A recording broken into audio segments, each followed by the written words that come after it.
스카이어 서프 타임즈 2024년 5월 2일 파트 2를 진행하도록 하겠습니다. 편집한 내용이 많아서 파트 2를 진행하게 됐습니다.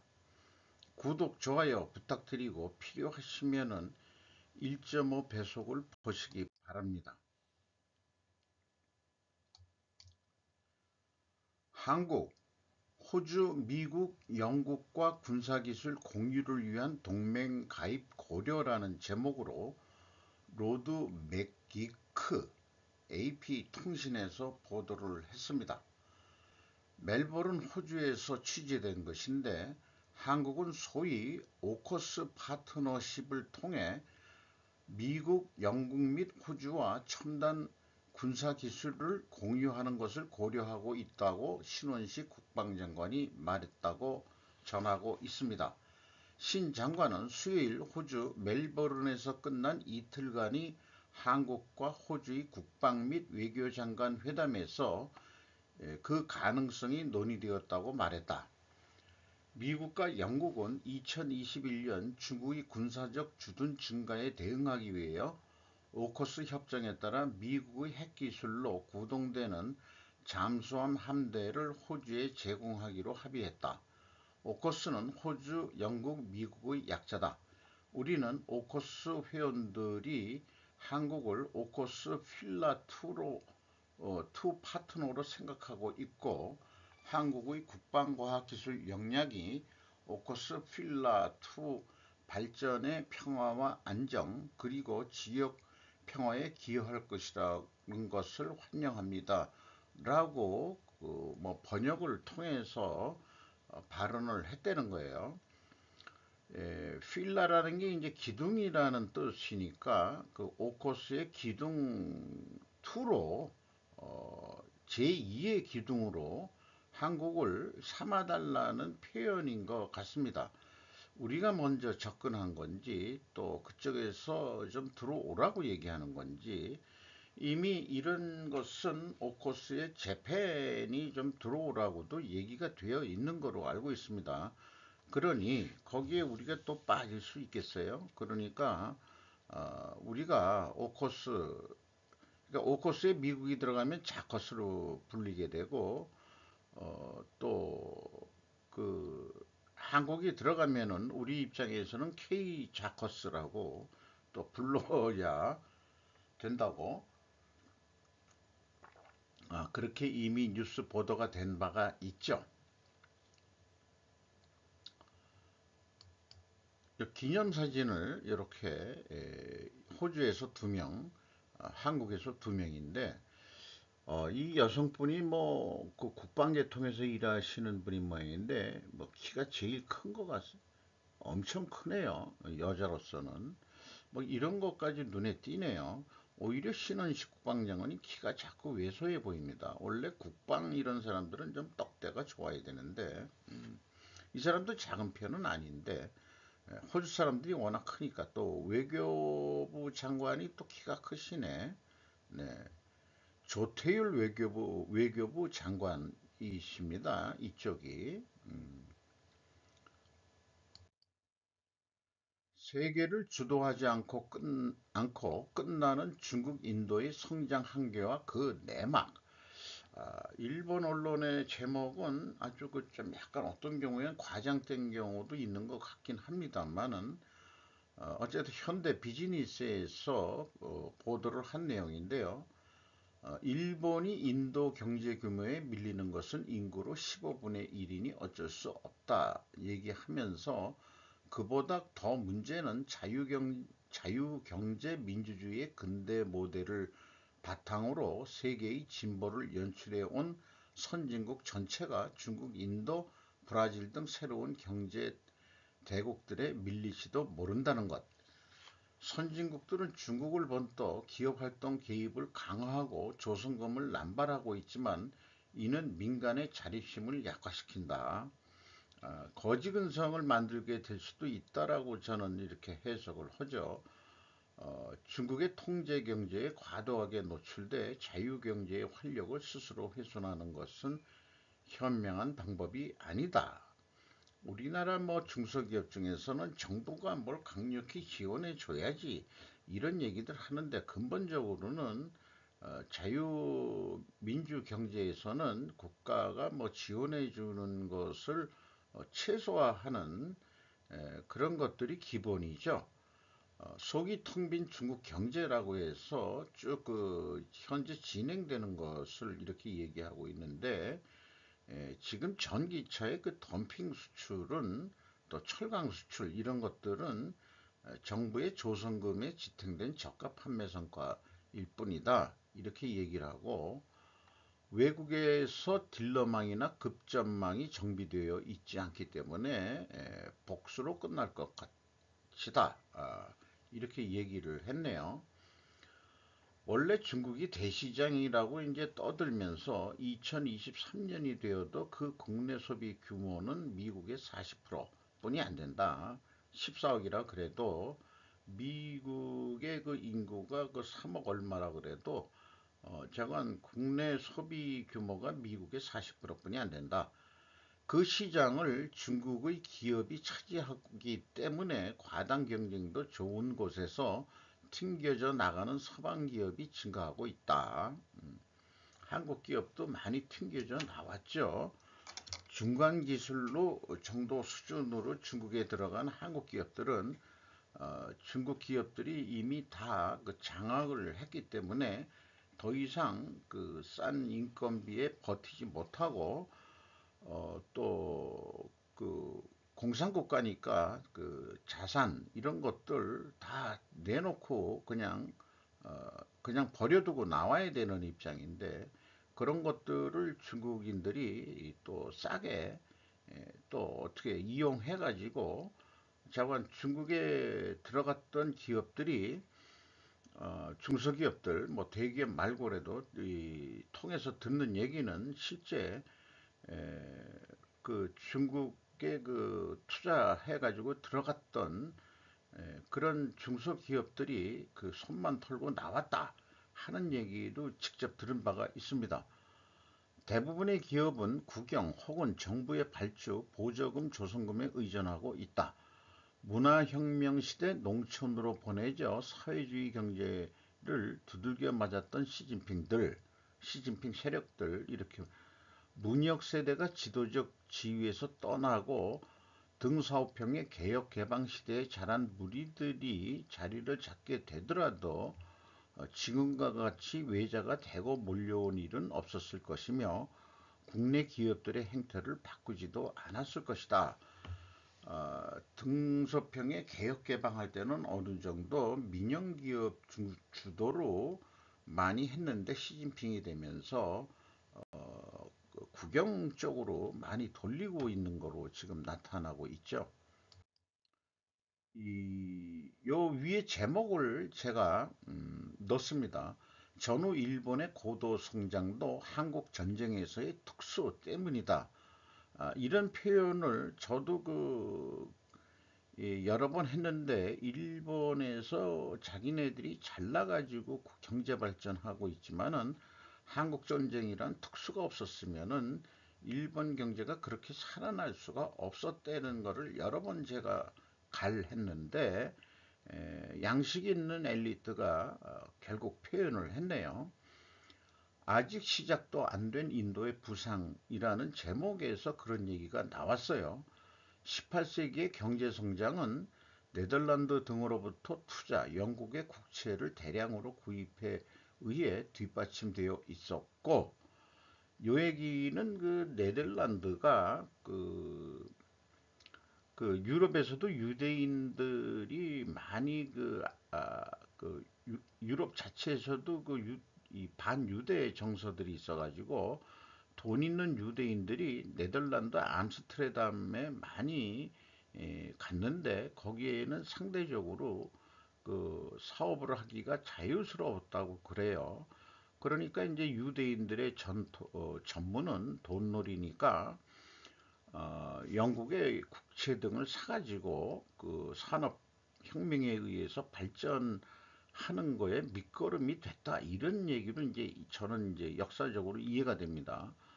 여기에 이제 전후의 일본의 고도 성장도 한국 전쟁에서의 특수가 방아쇠를 당기고 있다. 트리거라고 보통 표현하죠. 그러니까 이 이웃 나라에서 전쟁이 일어나면은 경제는 발전하는 거예요. 우리가 지금 우크라이나 전쟁에 의해서 폴란드에 그 무기 수출하고 뭐 칠레에도 뭐 가고 그러는데, 이 미국이 그 세계 일의 그 패권을 그 다 보호해 주면서 하는 거를 자꾸 줄이고 있는 중이니까, 나토나 이런 데에서도 스스로 이제 무장을 하려니까, 자기네들 기술로 또 무장을 하려고 그러지만은, 일단 뭐 우리가 동유럽 폴란드부터 수출을 하게 됐죠. 이웃 나라에서 전쟁이 일어나면은 우리나라 경제 자체가 방위산업 위주니까, 어떻게 보면은 방위산업 위에서 경제를 발전시켰다라고 볼 수도 있겠죠. 어, 우리나라도 그런 혜택을 조금씩 보고 있는 거다 이렇게 생각이 듭니다. 1999년대 후반부터 중국 경제의 고도 성장도 이미 말한 대로 외자가 엔진이 되고 있다. 이렇게 얘기하고, 세계은행 통계를 봐도 알 수 있듯이 외국인 직접 투자는 GDP의 3.5% 주변을 만들고 있어 2000년대 중국처럼 우상향하는 증가는 현재 없다. 이렇게 얘기를 하고 있습니다.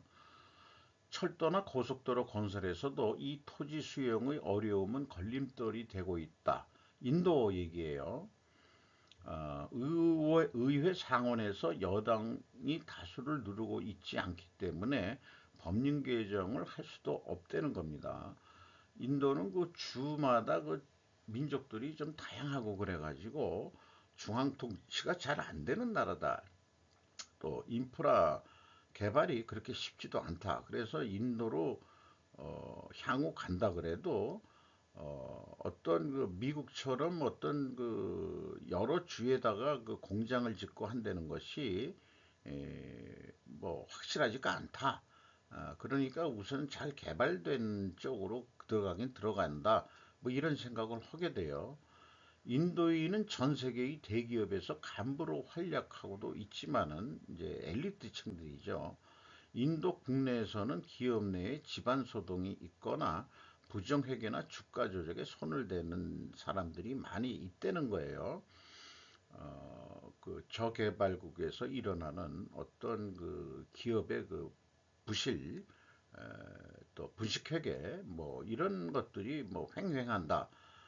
그렇기 때문에 인도는 그 시작도 안 한 거나 마찬가지다. 이렇게 얘기를 하고 있고, 일본이나 구미 기업에서도 그런 일은 있지만 전체 분위기는 그런 건 아니지 않느냐. 일부 나타나지만은, 근데 대부분 인도에서는 이러고 있다. 그리고 또 관료들이 뭔가 뭐 하려고 그러면은 뇌물을 은근히 원한다는 거예요. 근대의 황혼이라고, 근대가 이제 산업혁명부터 얘기하는 걸 거예요. 이런 이유로 중국의 인도의 성장에는 한계가 있다. 이 중국도 한계가 있다는 거죠. 미국의 정치 자금은 창공화되어, 즉 실질적으로 무제한이며 익명으로 기부가 되기 때문에 부자가 정치를 농단할 수 있다. 의원을 사용해 연방정부를 축소해 세금 부담을 경감하려고 한다. 그리고 민주당 네오콘 세력은 개도국 정치에 힘으로 개입하는 것을 주저하지 않고 있다. 점도 부족함을 모르면 미국은 무너져 갈 것이다. 이런 표현은 조금 더 미국이 겸손하지 않으면 미국은 무너져 갈 것이다라는 거로 이해를 하고 싶네요. 19세기 서유럽의 국가들은 급속한 산업화는 산업혁명으로 중산층에 속하는 사람들의 수를 크게 늘렸다. 그것은 뭐 제가 5월 1일 메이데이에서 어느 정도 얘기를 한 것 같고요. 중산층은 투표권을 요구하고 정당은 이에 응하여 성인이 전원 투표권을 갖는 것으로 한 민주주의 체제가 그때 이제 산업혁명이 되면서 노동자 등 그런 어떤 그 시민사회, 도시 이런 것들이 발달하면서 어, 그 투표권이 모든 국민한테 이제 들어가게 된 거죠. 어, 여성 참정권은 유럽도 꽤 늦게 됐어요. 근데 우리나라 같은 경우에는 그냥 공짜로 얻은 거죠. 그 1948년 그 이 정부 수립할 때 그 아무것도 모르는 그런 시골 할머니들도 투표권이 있으니까 고무신 한 짝에 뇌물에 그냥 그당 찍어주는 수준으로 시작을 했죠. 한국의 민주주의가. 그리고 아직도 저는 미성숙한 민주주의라고 보입니다. 이 글을 쓴 사람이 하도 길어가지고 위에다 갖다 놨는데 하동 대치오라고 전 일본 정책투자은행 설비투자연구소 상석 주임 연구원이었다고 그러네요. 그러나 지금 제조업이 해외로 유출되면서 선진국들은 산업혁명의 역주행과 같은 상황에 빠져 있다. 즉 제조업은 축소되고 제조업이 낳은 비교적 고임금 근로자 직원 수는 감소하고 있지만 1인 1표의 민주체제는 남아있다. 음. 자, 중산층이 되고 뭐 해서 그 일을 하고 그다음에 돈을 벌고 그러는 한 상태에서 1인 1표의 민주체제는 남아있고 또 주식회사라는 거는 일주 일표죠. 이렇게 돼 있는데 사회주의나 협동조합 이런 것은 이제 1인 1표죠. 거기에 지금 당하고 있다. 이렇게 지금 얘기를 하고 있는 것 같은데 생활 수준이 저한 중사층은 항상적으로 불만을 안게 됐고 그 불만을 해소하겠다고 빈 약속을 공약이라고 그러죠. 하는 포퓰리즘 정치가 정당을 지지하고 미국의 트럼프, 독일의 AFD, 프랑스의 국민연합 등 포퓰리즘을 넘어 강권주의적 극우 세력의 대두를 불러오고 있다. 이 정세를 잘 읽고 있는 것 같습니다. 경제 생활 수준의 상승에 힘입은 민주주의라고 하는 근대는 벌레 먹은 것이 되어 황혼이 되고 있는 것이다. 지금 그런 거 공감이 좀 많이 되네요. 그래서 이런 상황에서 AI 로봇 신세의 도래, 신세계의 약자겠죠. 이 혼란스러운 상황 속에서 이제는 로봇 AI 신세라고 할 수 있는 시대가 유물을 가리지 못하고 도래하고 있다. 로봇 AI를 설계하고 사용하고 사용되는 극소수의 초 엘리트, 부자층 뭐 이런 초 엘리트라고 표현했네요. 그러지 않은 사람들의 대군으로 그렇게 사회는 분열해 버릴지도 모른다. 그러니까 이제 AI를 가진 자와 못 가진 자로 그렇게 양극화가 또 심화될 것이다. 이런 얘기 같네요. 중산층 얘기가 아니다. 선진국들은 로봇 AI 취급에 당하고 있다. 이 가운데 일본에 있는 우리는 어떻게 하면 좋을까? 우왕좌왕하지 말고 기본을 잘 누르자. 이제 일본 쪽으로 돌아왔어요. 그러면 이런 근대의 황혼 속에서 일본이 잃어버린 30년도 보냈는데 지금 다시 주가가 막 올라가고 있는 상황이고 그런데 이런 이제 결론을 이 사람이 내고 있네요. 자유라든지 민주주의라든가 미사 여구, 미국이라든가 미사 여구가 완전히 먹칠해버린 말은 조금 좀 옆으로 두고 인간다운 생활을 유지하는 것을 기본으로 하자라고 메시지를 던지네요. 인간답다는 말에는 자신, 타인의 권리 존중, 높은 생활 수준 등 잃어가는 근대의 성과물이 담겨 있다. 그리고 야욕의 추궁으로 한도를 모르는 인간들에게는 중용의 미덕, 충분함을 안다는 그런 중요성을 설명해 나가자고 결론을 맺습니다. 그런데 이 그 마지막 글에서 제가 느끼는 것은 결론은 삼천포로 빠졌다. 우리가 자유민주주의에서 사는 것은 자본주의하고 동의어인데 자본주의는 개인의 이기주의를 전제로 하는 것을 인정한다는 거 아니에요.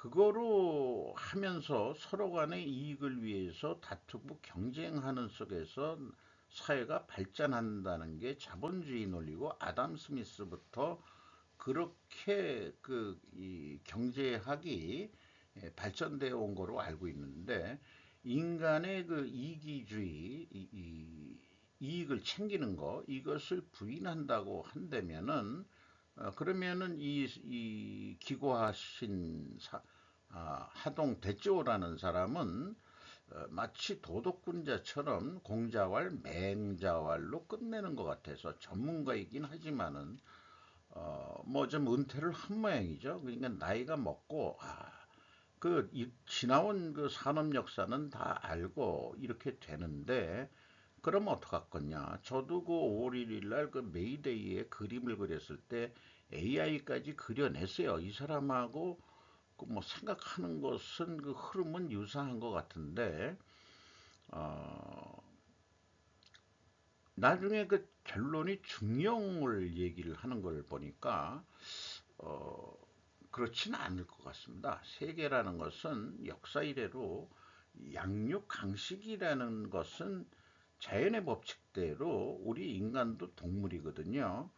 그런 차원에서 그거를 인식을 하고 대처해야 되는 거 아닐까, 그렇게 생각을 합니다. 그러니까 미중 전쟁 속에서 강자들의 뭐 중국이 뭐 진짜 강자가 아니고 속빈강경이라고 지금 얘기는 하고 있지만은, 완전히 그 일본을 죽일 때처럼 미국이 중국을 죽일 때까지 우리는 어느 편에 서야 되냐 그러면 이기는 편에 서야 된다는 거죠. 제 얘기는 이분은 도덕군자로 끝나는 것 같습니다. 그 세계는 그렇게 돌아가지 않을 것 같아요.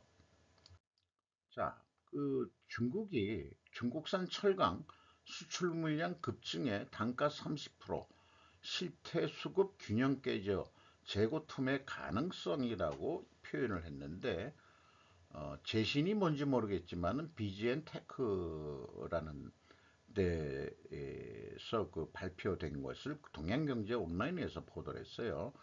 이것은 중국 이 어디냐, 칭따오 산동성, 칭따오 맥주가 유명한 데죠. 산동성, 우리는 산동반도라고 부르죠. 여기에 이제 이 강제 재고 수출로 향하고 있는데, 수출 검사를 하고 있는 장면을 찍은 것을 먼저 보여줬고, 중국산 강제의 수출량이 급증하는 한편 수출 단가가 크게 하락하고 있는 것으로 최신 무역 통계에서 나타났다. 그게 이제 구두로 얘기된 걸 제가 표로 만들어 봤어요. 그러니까 2023년 1분기는 제가 이제 역산으로 산출해 낸 겁니다. 수출은 그 30.7%가 증가했는데, 단가는 33.4% 하락한 것으로 계산이 됩니다. 2023년 1분기에는 톤당 1280달러로 수출했는데, 현재 수출하는 것은 788.54달러다, 이렇게 계산이 됩니다. 그러니까 얼마나 덤핑질을 하느냐 이게요.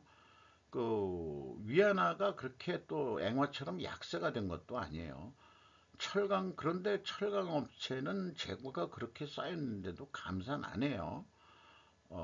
그래서 뭐 이 철강 업체와 그 무역 상사의 재고가 급증했다, 이렇게 얘기는 하는데, 그 요즘 어저께 뉴스도 있지만 미국이 중국이 금을 억수 사들여 가지고 지금 1700억 달러를 보유하고 있는데, 미국이 6천억 달러 수준이고, 일본이 약 300억 달러 수준의 금괴를 가지고 있다는데, 한국은 얼마나 가지고 있는지 모르지만 중국의 덤핑 수출은 전쟁 대비 금모으기를 모으기 위해서 하고 있는 거 아니냐, 이렇게 이제 인과관계를 연결해 볼 수도 있지 않을까.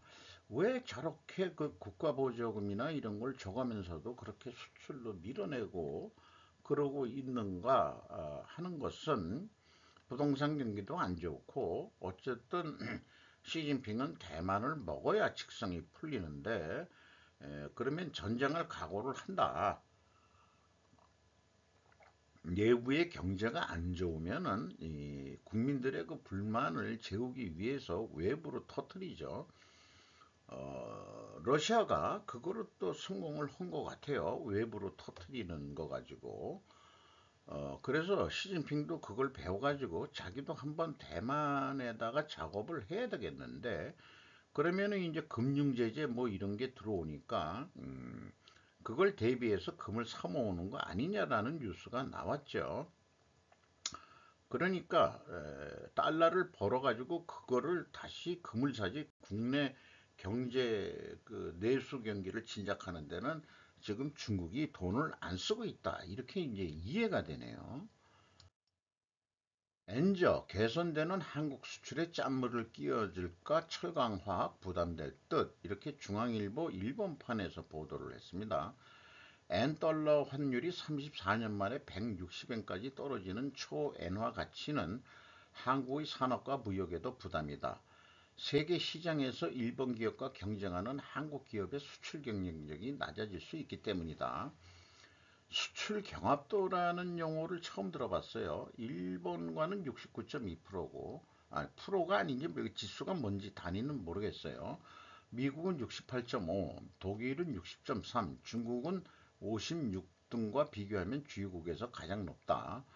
중국산 철강의 저가 공세로 가뜩이나 어려운 상황에서 엔화가 가치가 떨어지면은 일본산 철강 제품의 한국 유입은 늘어날 수밖에 없다, 이런 얘기고, 지난해 일본산 철강제 수입량은 560만 톤이었다, 이런 얘기예요. 전년 대비 3.1% 증가. 뭐 그렇게 많이 증가하진 않았네. 철강업체 관계자는 저가 공세를 펼치는 중국과 달리 일본은 거기다가 고품질 열연 강판을 한국 시장에 수출하고 있다. 그러니까 중국은 저가지만 퀄리티도 뭐 그렇게 좋은 건 아닌데, 일본은 고품질이다 이거예요. 그러니까 국내에서 만드는 것도 이제 경쟁을 해야 되니까 우리도 고품질 열연 강판을, 열연이라는 것은 이제 하트롤이라고, 전문적으로 얘기하면 그 냉간 강판이라는 게 있는데, 열연 강판이라는 것은 그 철의 강복점, 그 위에서 그냥 롤링을 해가지고 판을 만드는 거죠.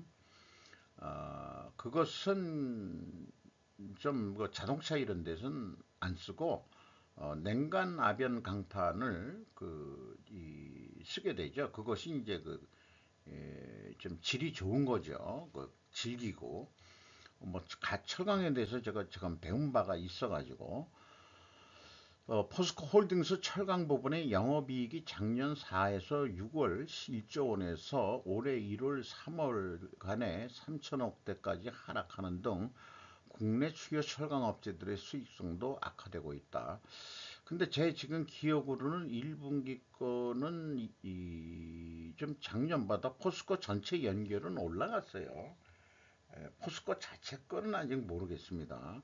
이 데이터는 어떻게 나왔는지 모르지만은, 그러나 한국의 무역구조 다변화 등으로 이전보다 환율 영향이 줄어든 만큼 한국 수출 부문의 경쟁력 저하가 크지는 않다는 반론도 있다라고 소개를 하고 있네요. 그랬으면은 참 좋겠어요. 우리나라 주요 수출품이 해외 시장에서 가격 경쟁력에만 의존하지 않고 차별화된 품질과 기술 경쟁력을 앞세우고 있는 것도 과거와 달라진 점으로 꼽힌다. 제가 또 품질 분야에서 또 좀 단연간 일을 했고, 그래서 공감이 이거는 충분히 되는 얘기예요. 이제는 이제 우리 중국처럼 저가로 수출해 가지고 한국 경제를 살릴 수는 없을 겁니다. 다만 여기에서 얘기하는데 일본 엔화의 그 가치 하락, 이것만 얘기를 했지 중국 위안 대 달러 환율 추이도 저 같이 다뤄주는 센스는 없는가? 중국이 그렇게 덤핑 수출하는데 중국 위안화는 그러면은 내려가는 거 아니냐? 또 미국 금리가 높기 때문에 중국은 금리를 안 올리고 내렸다는 뉴스는 들었는데 그러면은 투자하더라도 뭐 남는 게 없으니까 외국 자본이 자꾸 떠난다 이렇게 설명이 되거든요. 그래서 그건 제가 네이버에서 찾아봤는데 지금 우리 그 원화 대 위안화의 그 환율인데 우리 원화하고 1년 정도의 그 가는 위안화가 1년 정도 높게 있다가 지금 다시 올라가고 있어요. 쭉 내려갔다가. 음, 근데 일본 엔화는 지속적으로 내려가고 있습니다. 그래서 요 기준으로 얘기를 한 건데, 그러면 위안화는 그 평가가 올라갔는데, 달러 대 이런 그래프는 없어서 좀 깝깝하더라고요. 그래서 이제 환율이 그 계산해 냈는데 1 위안화는 191원 60전이고 우리나라 돈으로 일본 거는 100엔에 우리가 879원. 예, 엔화가 많이 떨어졌죠. 옛날 저는 그냥 이거는 1000원 이렇게 봤었는데 이제 한 800원 이렇게 봐도 될 것 같단 말이에요.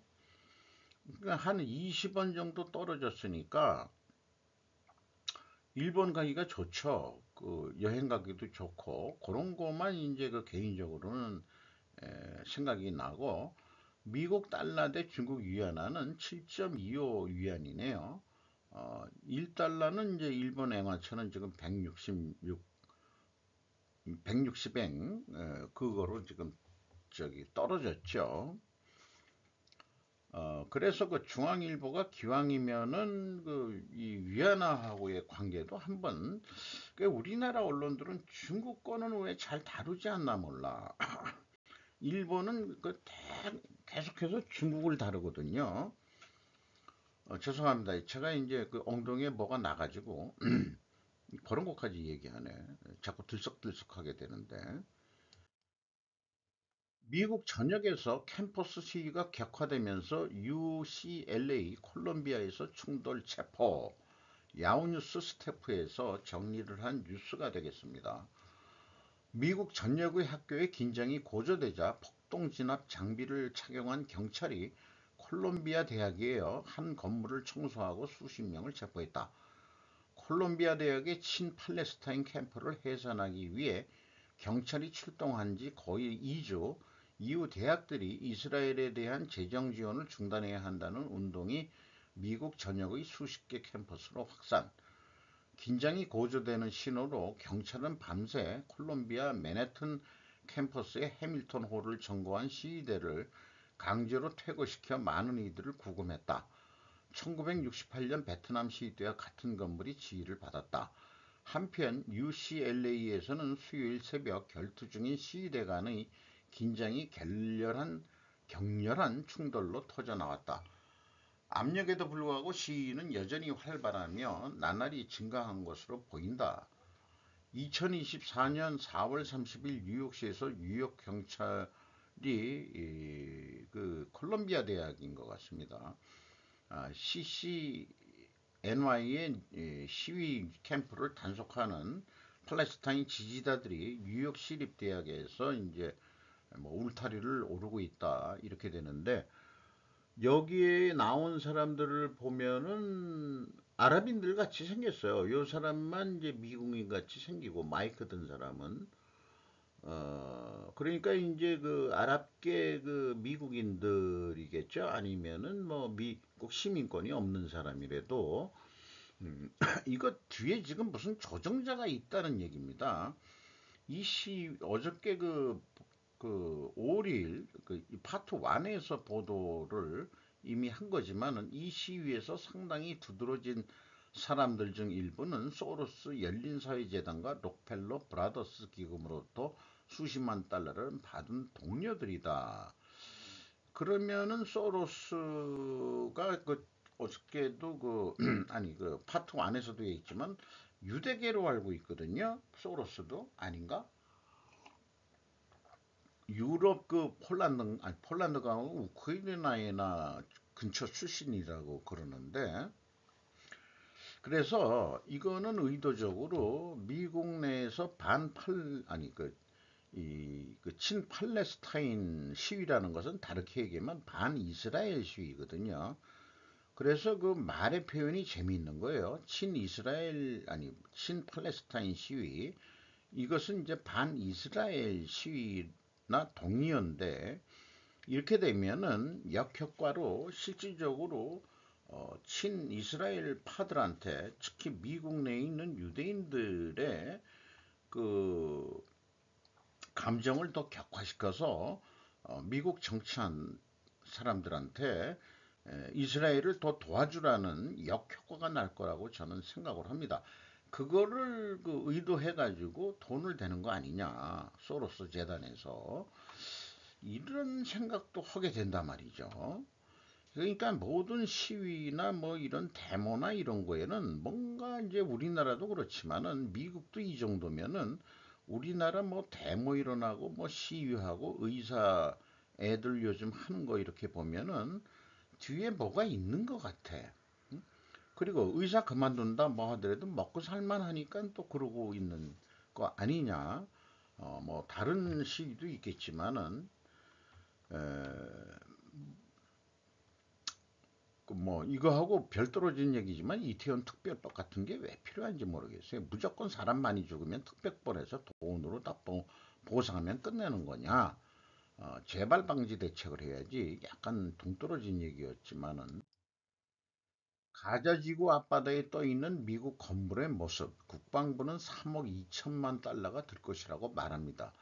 헬렌 리건과 나타샤 버틀랜드가 CNN에서 보도했는데, 이런 이 팔레스타인 가자지구 쪽에 어떤 배를 대려면은 그 수심 이런 것들이 문제가 되니까, 그 땅을 파기가 그러니까 이제 이렇게 이제 육지에서 그 나와가지고 배가 좀 될 수 있는 그 부두를 철강판으로 지금 만들고 있는 거예요. 그래가지고 여기에 뭐 인도적 지원을 제공하기 위한 것이다라고 굳이 얘기를 하고 있습니다. 이게 완성이 되면은 유엔의 그 세계 식량 계획으로부터 부두로부터 원조 분배하는 것을 지원할 것이며, 토요일과 USAID는 가자 지구에 도착하면은 유엔과 협력하여 원조를 분배할 것이라고 말했다. 뭐 그렇게 하긴 하겠죠.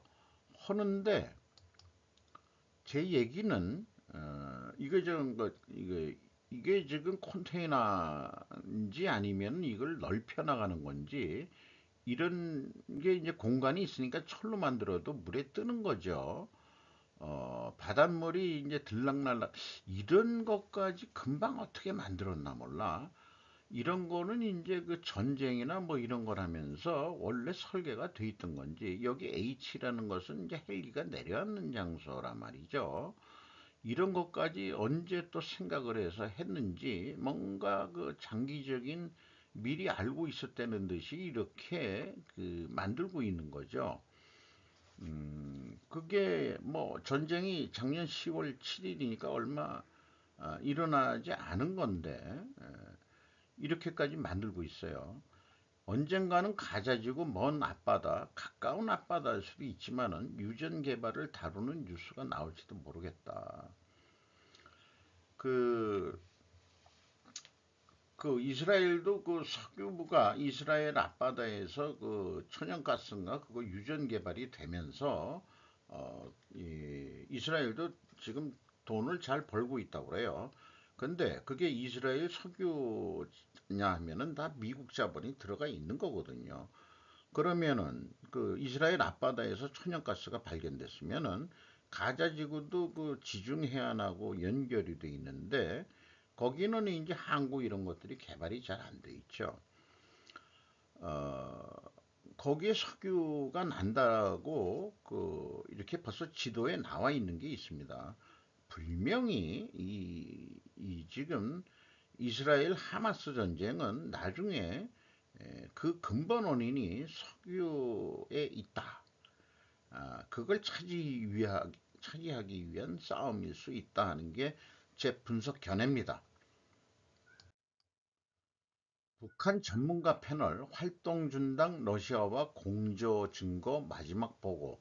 미일한 대체활동 모색 유엔.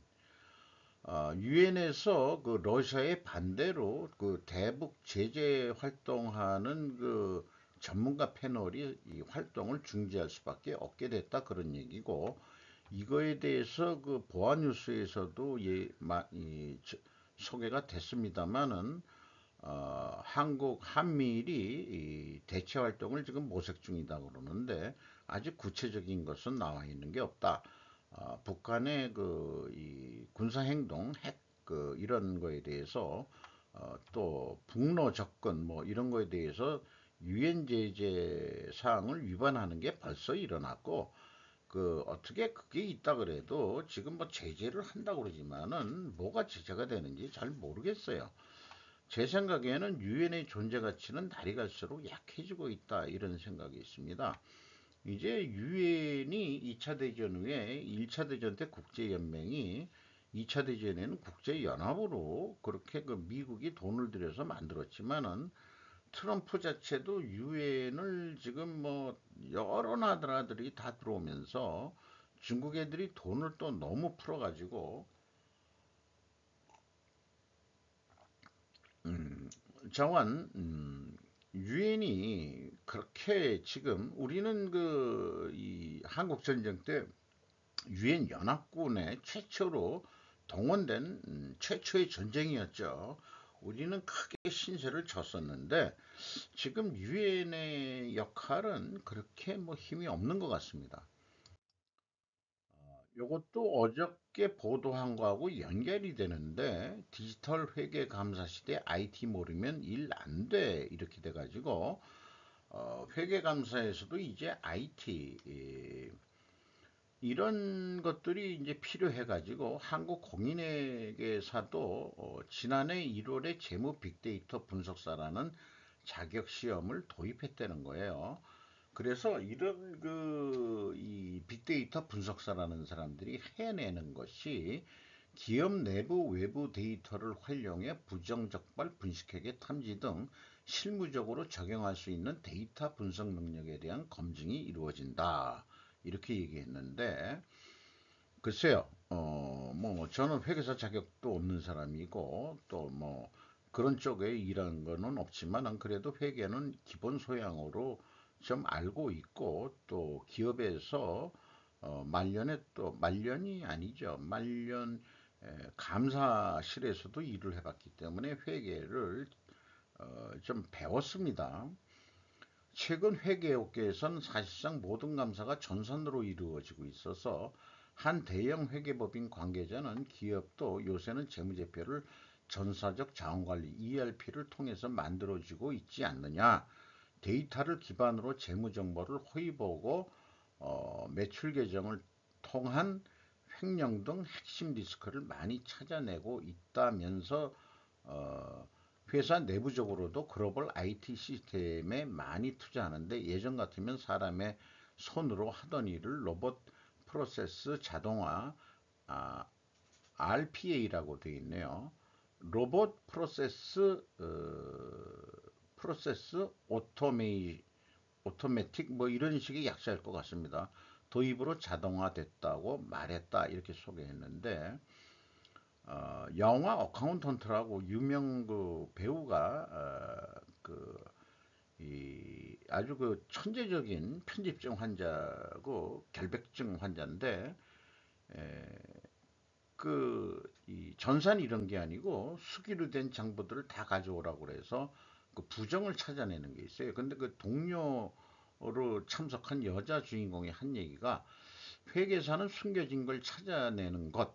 그래서 회계를 전공했는데 죽을 뻔했다. 왜냐하면 재미가 전혀 없었다는 말이에요. 라고 얘기를 합니다.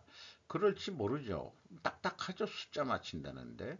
근데 그게 분석하는 게 재미를 느낀다면은 또한 그 회계사가 되려면 이제 회계사 자격을 따는데 이제 IT도 이제 알아야 된다는 얘기죠.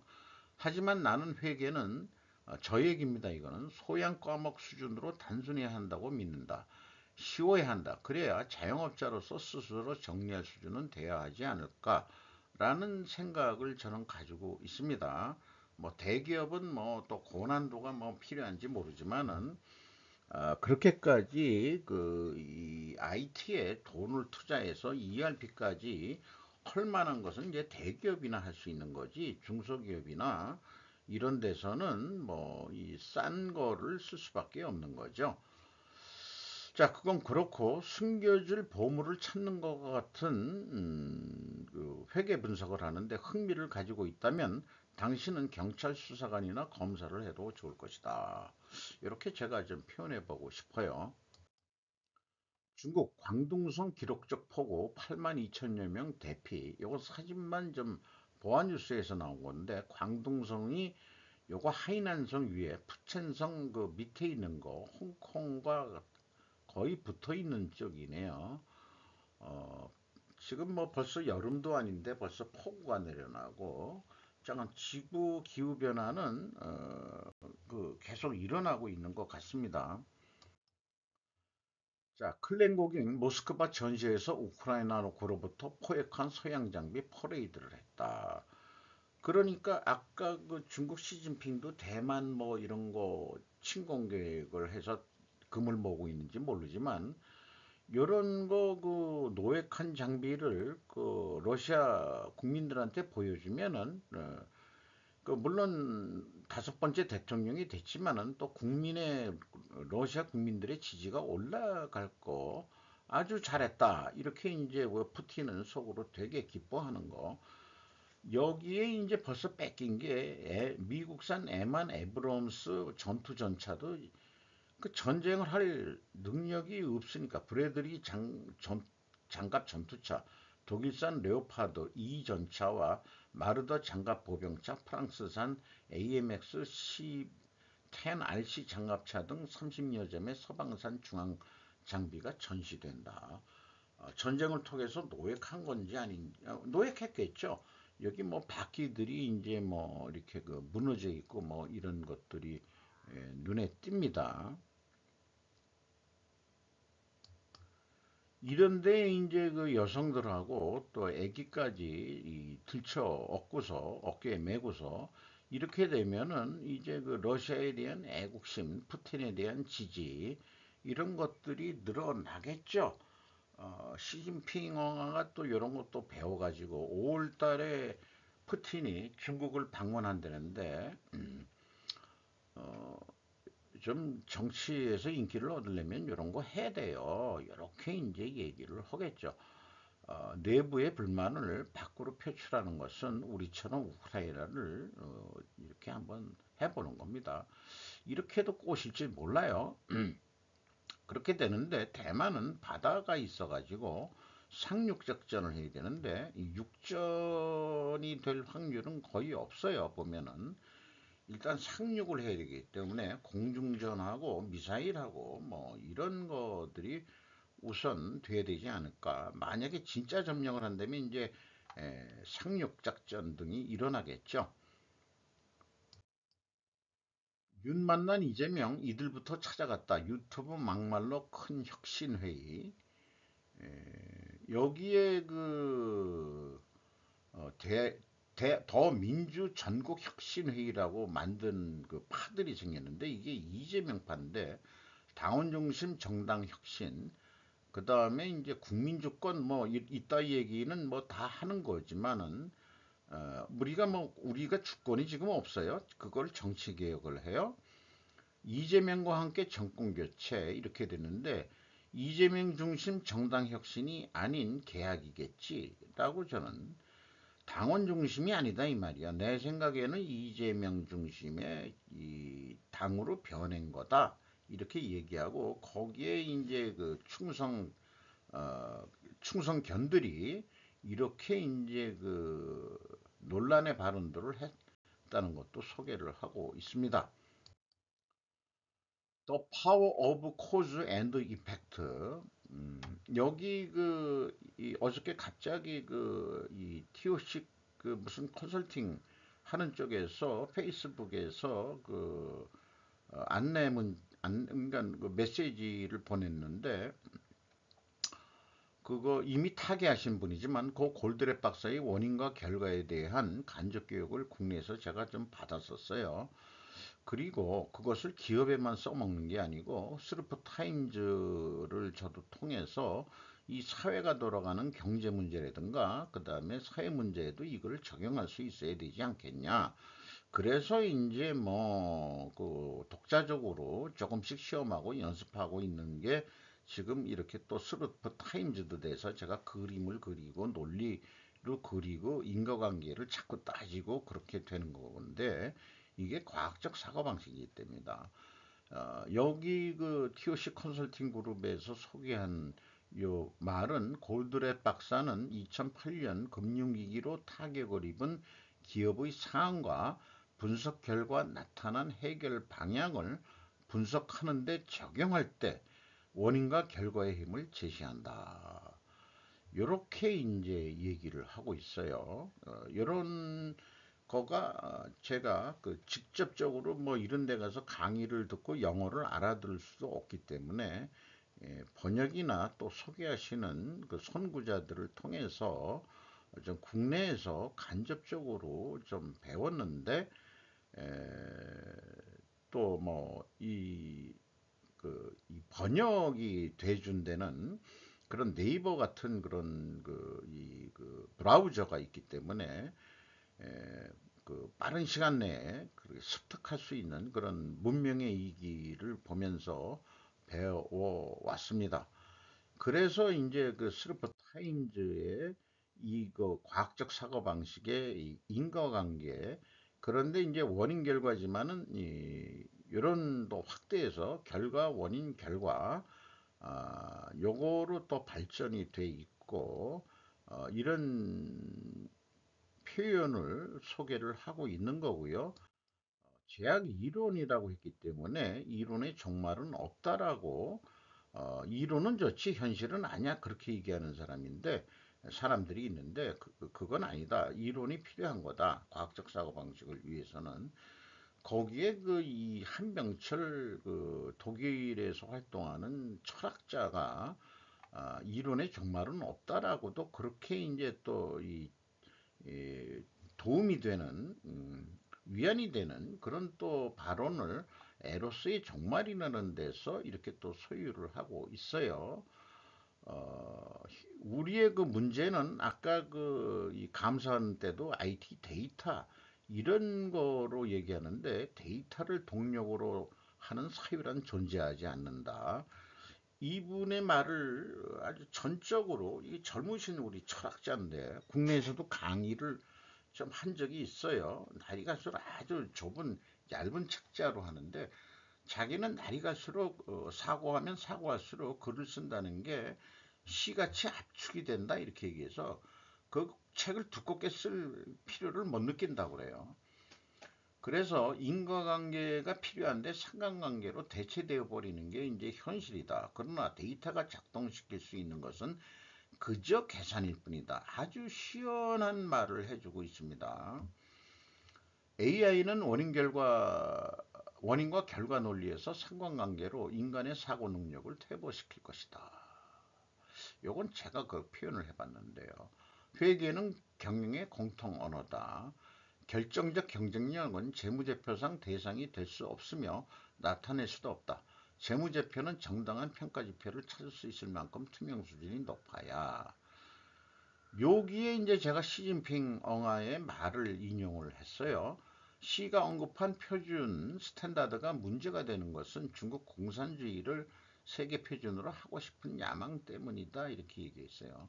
Chinese President Xi Jinping standards have become to common language of the world. 표준은 세계의 공통 언어가 될 것이다. 이건 말은 옳은 거 아니에요. 독재자고 뭐 하지만 말은 옳은 겁니다. 이런 것도 이제 우리가 활용을 그 갈등 해소도 하고 또 변화 매트릭스 이거 별로 써먹은 적은 없지만은 스루포 타임즈를 통해서라도 이게 이런 거를 연습할 그 시간이 되고 소재가 딱 내 능력 범위 내에서 가능하겠다 하는 것들은 이렇게 해서 우리가 조금 인과관계에 대한 논리 사고를 좀 더 높여야 되지 않을까. 음, 저도 지금 그것을 계속 공부하고 싶은 거예요. 세상 돌아가는 거를 통해 가지고 그런 걸 통해서 어떤 비판 능력이 나온다고 생각을 합니다. 파트 2가 오히려 참 길어졌네요. 마치도록 하겠습니다.